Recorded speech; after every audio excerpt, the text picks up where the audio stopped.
The creature had not slept in 18 days. It stood in the darkness of the sealed chamber, its 6 burning eyes fixed on the door. Its body was massive, bigger than any war machine the Valkyrie Empire had ever built. Scales darker than the void of space covered every inch of its flesh. Each scale was harder than ship armor. Each claw was longer than a sword. When it breathed, the air in the room grew hot. When it growled, the walls trembled. The Valkyrie called it a craven, the most dangerous bonded beast in the known galaxy. Only the royal bloodline could tame one. Only the strongest princes could survive the bonding ritual. And once bonded, a craven would kill and die for its master, without question. This craven belonged to Prince Taeho. The prince lay motionless inside a medical pod at the center of the chamber. His skin had turned pale gray. His breathing was shallow and weak. Tubes connected to his body pumped medicine into his blood. But the medicine was running out. Without adjustment, without proper care, he would die within days. But no one could reach him. The beast would not allow it. 18 days ago, assassins had slipped poison into the prince's evening tea. The poison was slow and cruel. It did not kill immediately. Instead, it put the victim into a deep sleep, a coma from which they could not wake. The palace doctors had rushed to help, but by the time they arrived, the craven had already gone mad with grief. It killed the first doctor before she could even scream. It tore the second one in half. By the time the guards arrived, 5 people lay dead on the chamber floor, and the beast stood over its fallen master, roaring with a sound that shook the entire palace. Since then, it had not moved from that spot. It did not eat.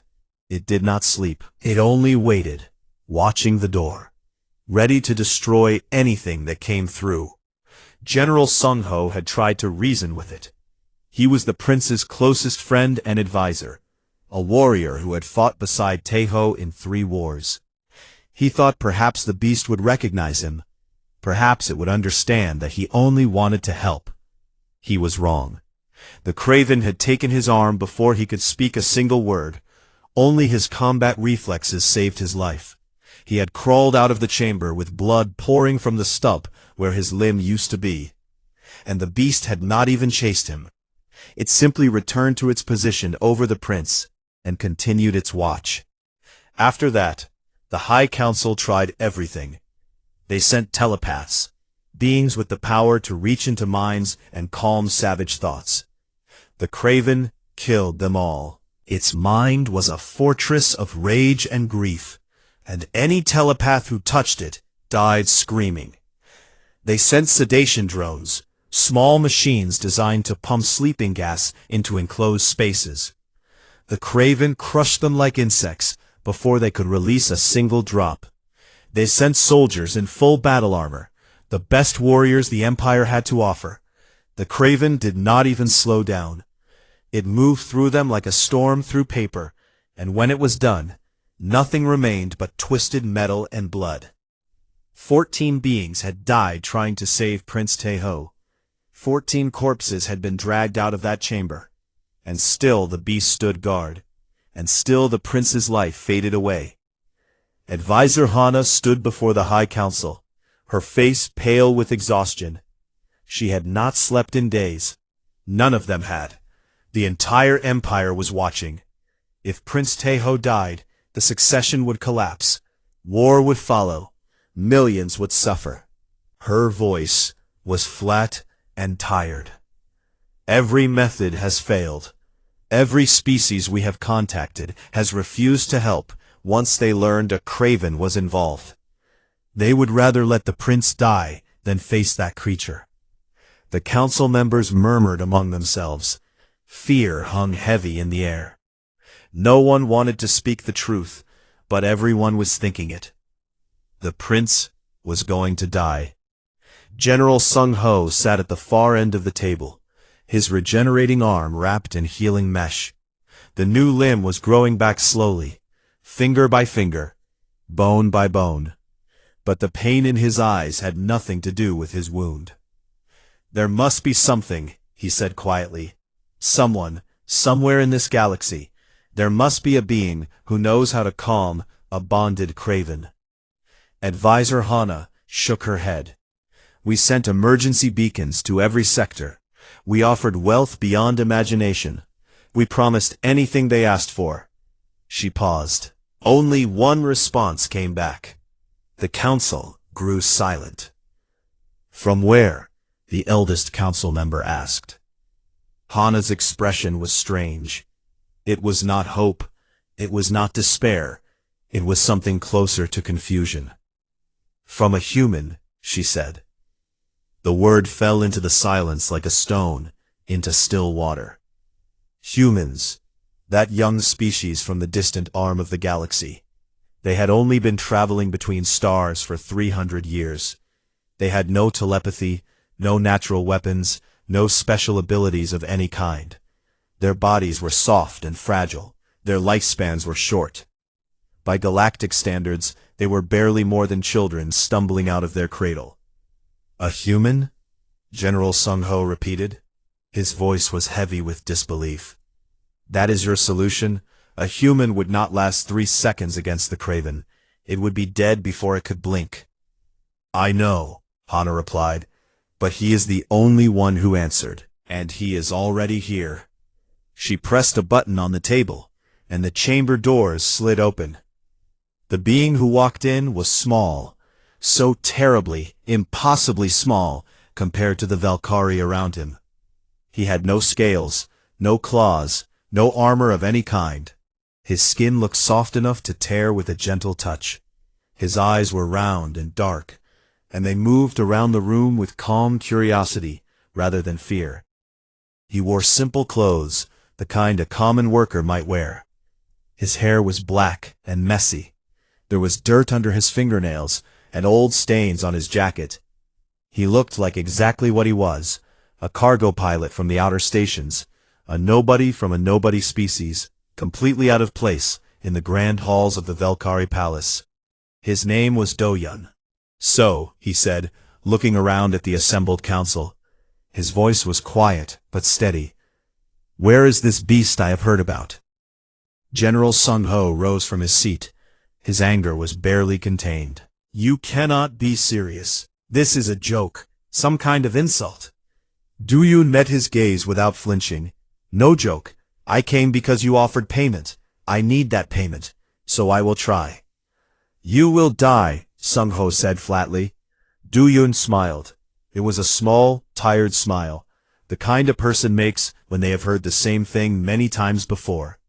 "Maybe," he said, "but I have someone waiting for me back home, so I would rather not." He looked at Advisor Hana. "Before I go in," he said, "I need to make a call. Can you show me to your long-range communications array?" Hana frowned. "A call? To whom?" Do-yun's smile grew just a little warmer. "To an old friend," he said. "I need to say goodnight." The communications room was cold and filled with blinking lights. Machines hummed quietly in the darkness. Giant screens covered the walls, each one capable of reaching any corner of the known galaxy.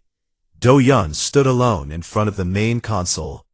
The Valkyrie had left him to make his call in private. They thought he was saying goodbye to his family. They thought he was preparing for death. They were half right. He typed in a familiar code, a sequence of numbers he had memorized years ago. The screen flickered. Static danced across the display. Then slowly, an image began to form. It was a small apartment. The walls were old, and the paint was peeling. A window showed the lights of Busan Station, the orbital platform where Do-yun had lived for the past 10 years. The furniture was worn, but comfortable. Plants sat on the windowsill, their leaves reaching toward the artificial sunlight. And there in the middle of the screen was Bomi. She was a retriever, golden-furred and getting old. Her muzzle had turned white years ago. Her hips were stiff, and she walked with a slight limp when the weather pressure changed. But her eyes were still bright, and her tail still wagged when she saw movement on the screen. Duyun felt his heart squeeze in his chest. "Hey, girl," he said softly. Bomi's ears perked up. She recognized his voice. She always did. She padded closer to the screen, her tail wagging faster now, and pressed her nose against the glass as if trying to smell him through the transmission. A door opened in the background, and a young woman appeared. She had the same dark eyes as Duyun, the same shape to their face. Her name was Yuna, and she was his younger sister. "You scared me," she said, walking into view. "Is everything okay?" Duyun looked at her for a long moment. He wanted to tell her the truth. He wanted to say that he might not come home this time, that the job he had taken was dangerous beyond anything he had ever faced, that he might die in a few hours, alone and far from Earth. But he could not say those things. Not to Yuna, not when she was still recovering from her surgery, still weak, still needing him to be strong. "Everything is fine," he lied. "I just wanted to check in, say goodnight to Bomi." Yuna smiled. She did not believe him completely, he could tell. But she did not push. She never did. "Bomi has been waiting by the door again," she said. "Every evening, same time. She knows when you should be coming home." Duyun watched the old dog on the screen. Bomi had stopped wagging her tail now. She was sitting very still, staring at his image with those deep brown eyes, waiting, trusting. His voice was barely a whisper. He reached out and pressed his hand against the screen. Bomi tilted her head, then lifted her paw and placed it against the glass where his hand was. It was something they had done many times before, a ritual of connection across the vast darkness of space. Duyun pulled his jacket off and held it up to the screen. It was old and worn, stained with engine grease and coffee. He had worn it every day for years. It smelled like him. It smelled like home. More importantly, it smelled like Bomi. She had slept on that jacket countless nights. She had rubbed against it, licked it, pressed her face into it when she missed him. Every fiber of that fabric carried her scent, the unique chemical signature of their bond. "Can you hold her close to the screen?" Duyun asked. Yuna looked confused, but she lifted Bomi up, cradling the old dog in her arms. Duyun pressed the jacket against the screen, letting the fabric touch the glass right where Bomi's nose was. The dog sniffed eagerly, her tail wagging again. "What are you doing?" Yuna asked. Duyun smiled. "Just reminding her that I love her." They talked for a few more minutes. Simple things, small things. How the weather system was acting strange on the station. How the neighbor's cat had gotten into the ventilation again. How Bomi had stolen a sock from the laundry and refused to give it back. Normal life, ordinary moments, the kind of things that Duyun had taken for granted until he found himself standing on the edge of death. When the call ended, he stood alone in the dark room for a long time. He held the jacket close to his chest, breathing in the familiar smell of home. Dog fur, old coffee, the cheap soap Yuna used because the good stuff was too expensive. He was afraid. Of course he was afraid. Only a fool would face a craven without fear. But fear was not enough to stop him. It never had been. Duyun remembered the day he had found Bomi, 7 years ago, during the great floods on Busan Station. A water recycling system had failed catastrophically, sending millions of gallons pouring through the lower levels. Buildings collapsed. People drowned. It was the worst disaster the station had seen in 50 years. Duyun had been part of the rescue teams, digging through rubble, searching for survivors. He had found Bomi in the ruins of an animal shelter, half drowned and covered in mud. She was the only survivor. All the other animals had died. She was feral with terror when he pulled her out. She bit his hand so hard he still had the scar. She growled and snapped at anyone who came near. The other rescuers wanted to sedate her, maybe put her down. They said she was too damaged, too dangerous. Duyun had refused. He sat with her in that flooded ruin for 6 hours. He did not try to touch her. He did not speak. He just sat there, making himself small, letting her come to him in her own time. And eventually she did. She crawled into his lap as the water slowly drained away, shaking and whimpering, and pressed her face against his chest. And Do-yun held her, and he promised her that everything would be okay. He had kept that promise for 7 years, through sickness and health, through poverty and struggle, through every hard moment that life threw at them. Bomi had been his constant companion, his family, his reason to come home. Now, standing in the cold communications room of an alien palace, Do-yun tucked the jacket under his arm and walked toward the door. The Valkyrie were waiting for him outside. Advisor Hana, General Sung-ho, a dozen guards in full armor. They all looked at him with the same expression, a mixture of pity and disbelief. "Are you ready?" Hana asked. Do-yun nodded. "Then follow me. The beast has been quiet for the last hour, but that means nothing. It killed the last 3 people who entered during quiet periods." They walked through the palace corridors in silence. The halls were beautiful, filled with art and light, but Do-yun barely noticed. His mind was focused on what lay ahead, on the beast, on the prince, on the impossible task he had agreed to attempt. They stopped in front of a massive door.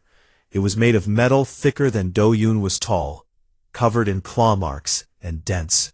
Emergency seals lined the edges. Warning symbols flashed in red and orange. "This is it," Hana said. "The prince's personal chambers. The beast is inside." General Sung-ho stepped forward. His regenerating arm twitched beneath its bandages. His voice was rough, but there was something in it that might have been respect.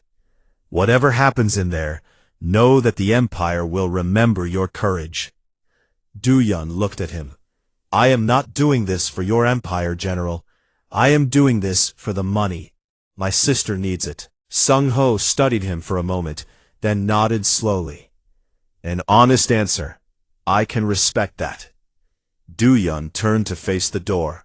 His heart was pounding, his hands were shaking, but his grip on the jacket never loosened. "Open it," he said. The seals hissed, the locks clicked, and slowly, with a sound like thunder, the door began to open. The smell hit him first. Blood, death, and something else, something ancient and terrible, the musk of a predator that had not slept in nearly 3 weeks. Do-yun stepped inside. The door closed behind him, and in the darkness ahead, 6 burning eyes opened and fixed upon him with the promise of death. The chamber was larger than Do-yun had expected. The ceiling rose high above him, disappearing into shadows. The walls were covered with beautiful paintings and tapestries, though many of them were now torn and stained with blood. Furniture lay scattered and broken across the floor, the remains of desperate battles fought and lost. At the center of the room stood the medical pod where Prince Taeho lay. Soft lights blinked on its surface, monitoring his fading life. And around that pod, coiled like a living mountain of scales and muscle, was the Craven. Do-yun had seen pictures, he had read descriptions, but nothing could have prepared him for the reality. The creature was enormous. Its body was longer than a cargo shuttle, covered in scales that seemed to swallow all light. 6 eyes burned in its massive skull, arranged in 2 rows of 3, each one glowing with an inner fire that spoke of ancient and terrible power.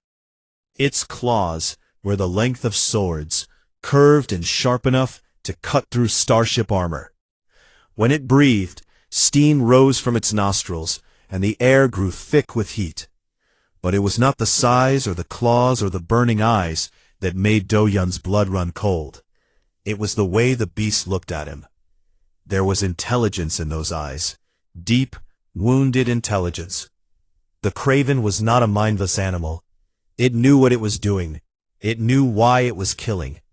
Every death it had caused was a choice, a deliberate act of protection for its fallen master. And now, it was choosing whether to kill again. The beast uncurled from around the medical pod with terrible slowness. Each movement was precise and controlled. It was not attacking yet. It was studying him, measuring him, deciding. Do-yun forced himself to breathe. He thought about the first time they had met, in those flooded ruins, when she had been wild with fear and pain. He remembered how he had approached her, not with force, not with commands, but with patience, with stillness, with the simple message that he was not a threat. Slowly, Do-yun lowered himself to the floor. He sat down on the cold stone, crossing his legs beneath him. He made his body as small as possible. He lowered his eyes, looking at the floor instead of at the beast. Every instinct screamed at him to run, to fight, to do something, but he stayed still. The craven stopped moving. For a long moment, nothing happened. Do-yun could hear his own heartbeat pounding in his ears. He could feel the heat of the beast's breath washing over him. He could smell its musk, thick and overwhelming, the scent of a predator in mourning. Then the craven charged. It moved faster than anything that size should be able to move. One moment, it was across the room. The next moment, it was right in front of him. Its massive jaws opened wide enough to swallow him whole. Hot breath blasted across his face. Saliva dripped from fangs longer than his forearm. Do-yun did not move. His body shook. Tears streamed down his face. A small sound escaped his throat. Something between a whimper and a prayer. But he did not run. He did not fight. He did not even close his eyes. He just sat there, small and fragile and utterly helpless, and waited for death. The craven's jaws stopped 3 inches from his face. The beast stared at him with those 6 burning eyes. Its growl filled the room, so deep that Do-yun could feel it vibrating in his bones. Any second now, it would bite down. Any second now, he would die. But the seconds passed, and the bite did not come. The craven's nostrils flared. It inhaled deeply, drawing in Do-yun's scent. Then, slowly, it lowered its head and pressed its nose against the jacket tucked under his arm. Do-yun held perfectly still. The beast inhaled again, and again.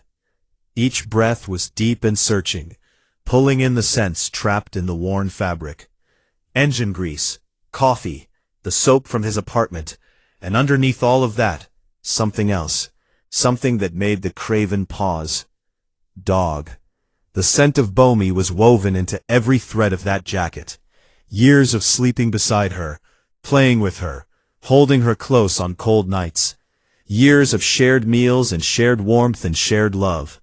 The jacket smelled like pack, like family, like the ancient bond between 2 species that had chosen each other across the long millennia. The craven made a sound. It was not a growl. It was not a roar. It was something softer, something almost like a question. The beast pulled its head back slightly, studying Do-yun with new eyes. The killing tension in its muscles began to fade. Outside the chamber, the Valkyrie watched through security cameras. Advisor Hana pressed her hands against the monitoring screen, her face pale with disbelief. "What is happening?" she whispered. "Why is it not killing him?" General Sung-ho stood beside her, his scarred face unreadable. "I do not know, but look at its posture. The aggression is fading." On the screen, the craven lowered its massive head until it was level with Do-yun's chest. The human remained perfectly still, barely breathing, watching the beast with wide eyes. Slowly, impossibly, the creature pressed its forehead against his body. The contact was gentle, almost careful, as if the craven was afraid of breaking him. Do-yun felt the pressure against his chest. The scales were warm, heated from within by the beast's internal fires. Up close, he could see ancient scars crossing the creature's hide, old wounds from battles long past. He could see the exhaustion in those burning eyes, the weight of 18 sleepless days and nights. This creature was not a monster. It was a guardian, driven mad by grief, unable to protect its master from an enemy it could not fight. "Hey," Do-yun said softly. His voice was barely a whisper. "It is okay. I understand." The Kraven made that questioning sound again. Its eyes were fixed on him, searching his face, as if looking for something. Do-yun reached up with one trembling hand. Every part of him screamed that this was suicide, that those jaws could close on him in an instant, that he was about to die. He touched the beast's snout anyway. The scales were smooth and warm beneath his fingers. The Kraven did not move. It did not attack. It just stood there, pressing against his touch like Bomi did when she wanted comfort after a bad dream. "You love him," Do-yun said. "The prince. You love him, and you cannot stand to watch him fade away. You cannot stand to let anyone else near him, because what if they hurt him more? What if they finish what the poison started?" The beast's eyes flickered. Something shifted in their depths. "I had a friend once," Do-yun continued. "A long time ago. She was hurt and scared, and she bit anyone who came close. Everyone said she was too dangerous. Everyone said I should give up on her. But I did not. I sat with her until she was ready to trust me, and she has been my family ever since." He pulled the jacket from under his arm and held it up to the Kraven's nose. "This is her scent. Her name is Bomi. She is waiting for me back home." The beast inhaled deeply. Its eyes closed for a moment, and when they opened again, something had changed. The fire in them was softer now, warmer. The rigid tension in its body had melted away. Slowly, the Kraven lay down on the floor beside Do-yun. It curled its massive body around him in a protective circle, the same way it had been curled around the prince's medical pod. Its head rested on the ground near his lap, those 6 eyes watching him with something that looked almost like peace. Do-yun let out a breath he had not realized he was holding. He was alive. Against all odds, against all reason, he was alive. He looked at the Kraven lying beside him, this ancient weapon, this terrible killer, and he saw what no one else had seen. A creature that just wanted its family to be safe. "I am going to help him," Do-yun said, nodding toward the medical pod. "The prince. I am going to let the doctors in, and they are going to make him better. Is that okay?" The Kraven lifted its head slightly. It looked at the pod, then back at Do-yun, and slowly, almost imperceptibly, it nodded. Do-yun smiled. It was a shaky smile, full of relief and exhaustion and lingering fear. But it was real. "Good," he said. "Let us save your friend." The doctors entered the chamber with shaking hands and trembling legs. They had all seen what the Kraven could do. They had all watched their colleagues die in this very room. Now they walked past the beast as if stepping through a nightmare, waiting at any moment for those massive jaws to close around them. But the Kraven did not move. It lay curled around Do-yun, watching the doctors with alert eyes, but making no move to attack. When one of them stepped too close to the medical pod, it let out a low rumble of warning. But Do-yun placed his hand on its snout and whispered something soft, and the beast fell silent again. Advisor Hana watched from the doorway, her face a mask of confusion and wonder. She had served the Valkyrie royal family for 30 years. She had seen Kravens before, had watched them tear apart enemies in battle. Never in her life had she seen one submit to a stranger. Never had she seen one accept the touch of someone outside its bonded bloodline. "How is this possible?" she murmured. General Sung-ho stood beside her, his regenerating arm forgotten. He shook his head slowly. "I do not know. But look at them. The beast trusts him. Actually trusts him." The doctors worked quickly. They adjusted the prince's medication, replaced his fluid bags, ran diagnostic scans over his still body. Throughout it all, the Kraven watched with careful attention. but it did not interfere. It seemed to understand that these beings were here to help. After an hour, the head physician stepped back from the pod. Her face was tired but hopeful. "His vitals are stabilizing," she announced. "The poison has been neutralized. If we can maintain this treatment for the next few days, he should wake."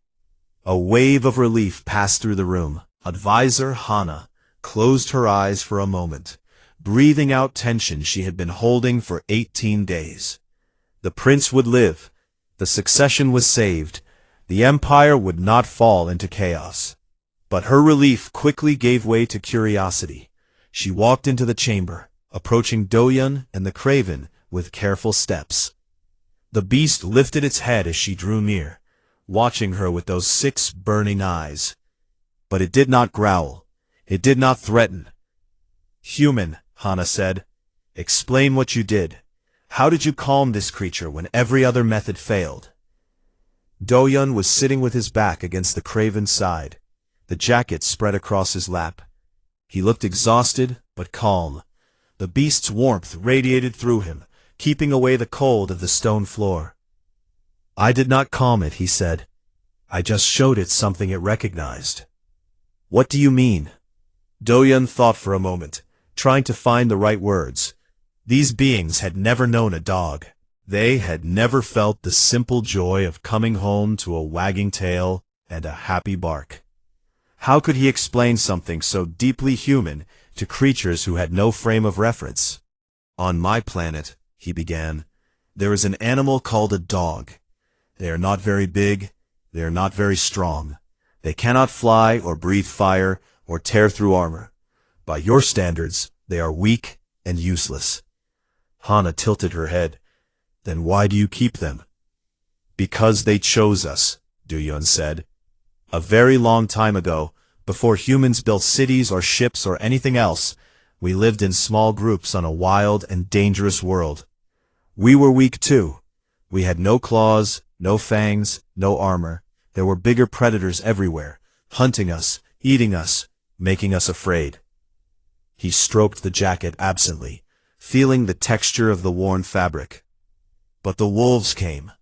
Predators themselves, hunters with sharp teeth and keen senses. They should have been our enemies. They should have killed us like everything else.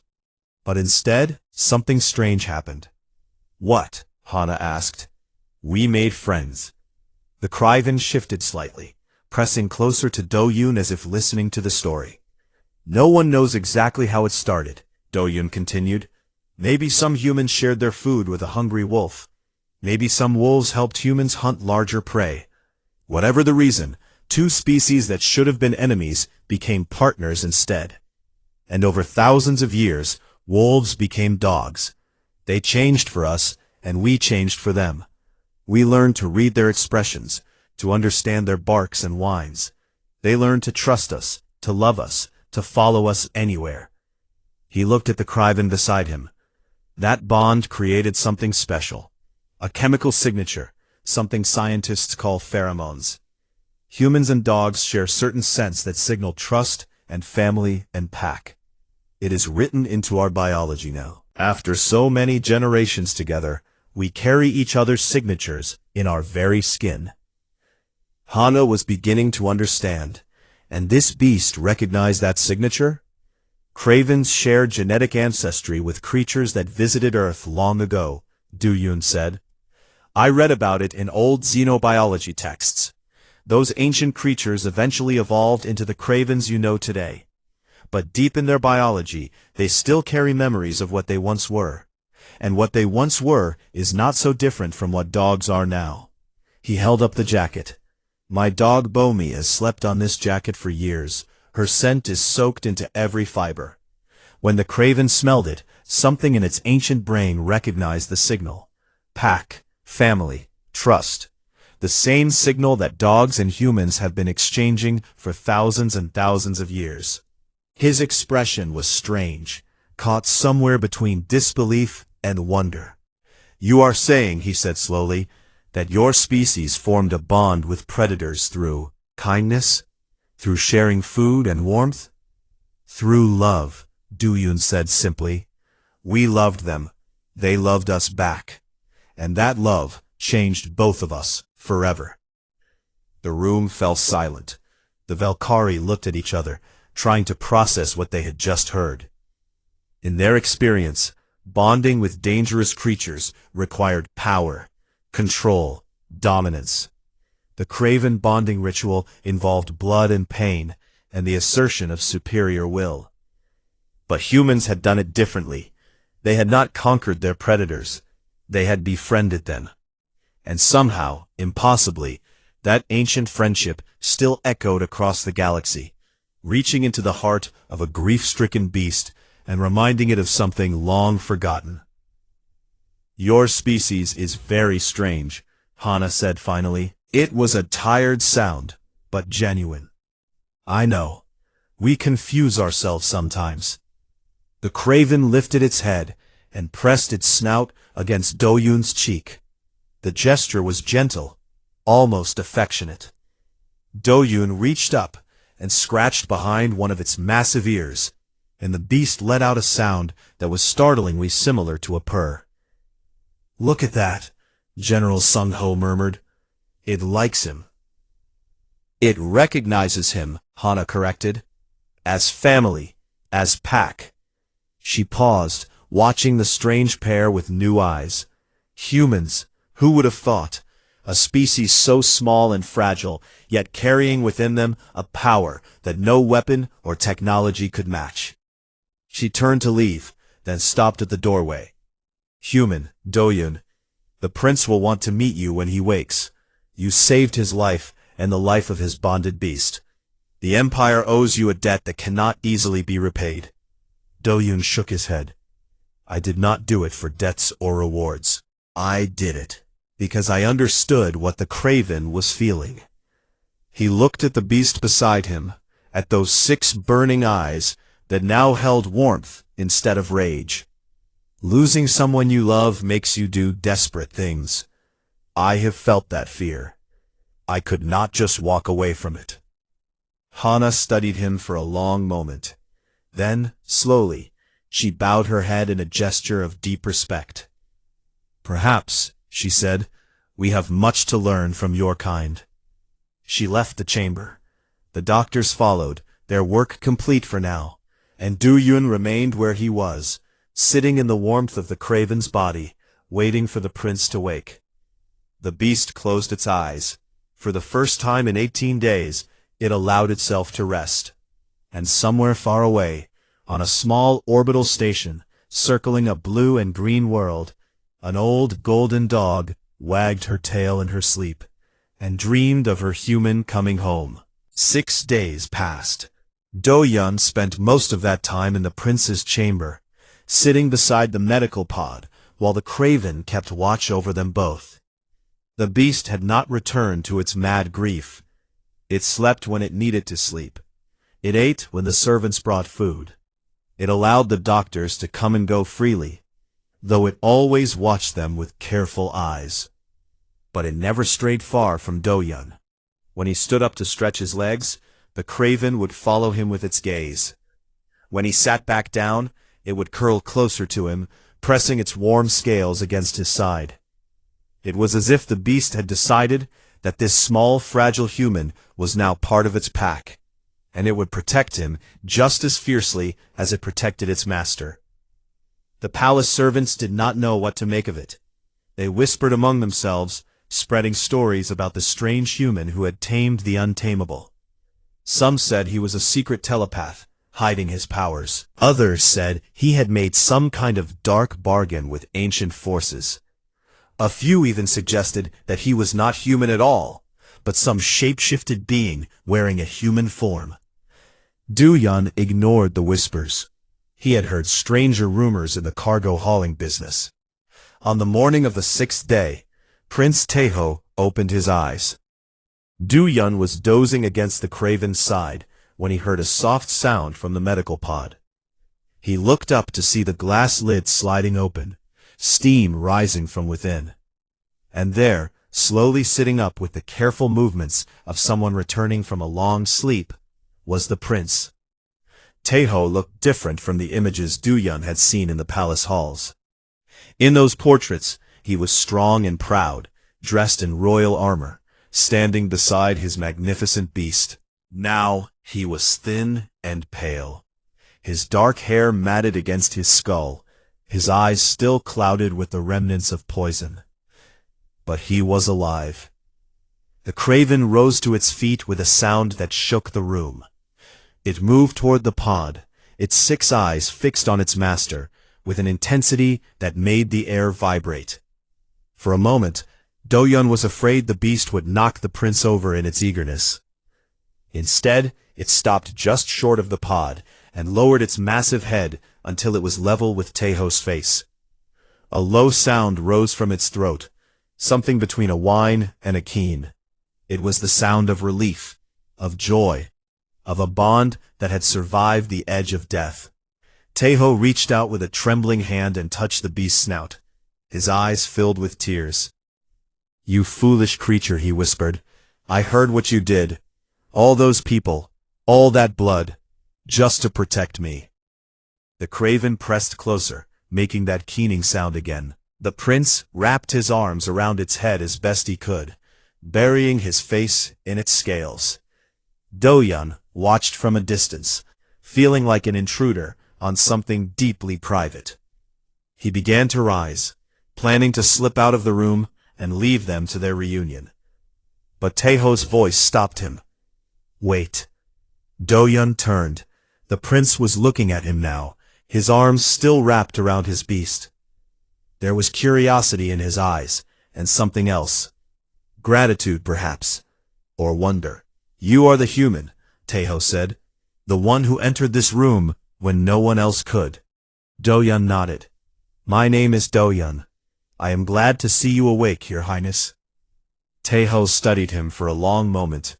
His gaze moved from Do-yun's face to the worn jacket still clutched in his hands, to the place where he had been sitting, against the craven's side. "My advisors told me what happened," the prince said. "They said you sat on the floor and waited for my beast to kill you. They said you showed it something that made it trust you." He paused. They did not understand what that something was. "It is difficult to explain," Do-yun admitted. "Try." So Do-yun told him. He told him about Bomi, about the floods, about the years they had spent together.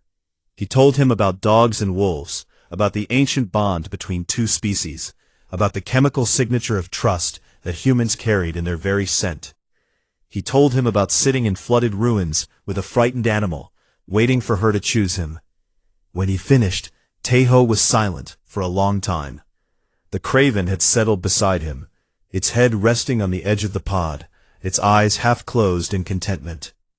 "My species bonds with cravens through ritual," the prince said finally. "Blood and pain and the assertion of dominance.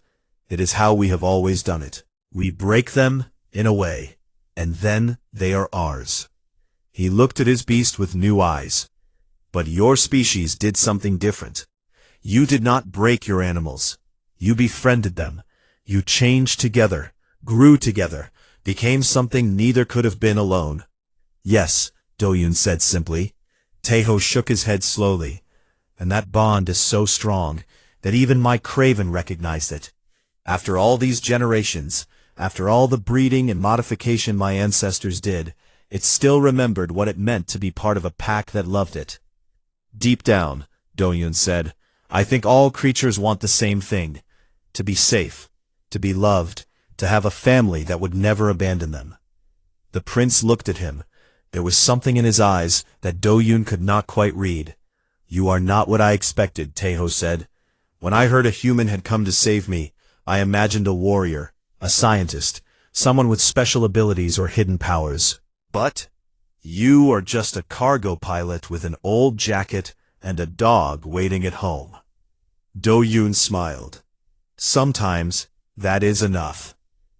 In the days that followed, Do-yun became an unlikely fixture in the palace. The High Council wanted to study him, to understand how humans had accomplished what no other species could.